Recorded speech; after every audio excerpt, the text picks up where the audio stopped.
அதாவது நம்மளுடைய வேல்மாறல் மகாமந்திரம்னு ஒரு அற்புதமான மந்திரம் இருக்குது. முருகப்பெருமானுடைய திருவருளால் இன்னைக்கு பல அடியார்களுடைய வாழ்க்கையை மாற்றி அமைத்துக் கொண்டிருக்கக்கூடிய அற்புதமான வழிபாடு. அந்த அற்புதமான மந்திரம். அந்த மந்திரத்தின் மூலமாக நாங்கள் ஒவ்வொரு மாதமும் வாழ்வை மாற்றும் வேல்மாறல் வழிபாடுங்கிறத நடத்திக்கிட்டு இருக்கோம்.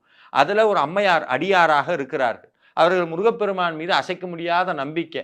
இந்த நம்பிக்கைன்னு சொன்னா ஒரு உண்மை சொல்றேன் சார். இந்த நம்பிக்கைக்கு எப்படி இருக்கணும் அப்படின்னா, முருகனை நம்புறேன் அப்படின்னா வாயளவுல சொன்னா மட்டும் பத்தாது. உள்ளுக்குள்ள ஒரு உணர்வு வேணும். என்ன உணர்வுன்னா, முருகா எல்லாம் நீதான். என் வாழ்க்கையில நல்லது வந்தால் நீதான், துன்பம் வந்தாலும் நீதான், இன்பம் வந்தால் நீதான். என் வாழ்க்கைய உன்ட்ட குடுத்துட்டேன். நீ எது எனக்கு கொடுத்தாலும் சரிங்கிற அந்த உணர்வு நிலைக்கு பேர் தான் உண்மையான பக்தி.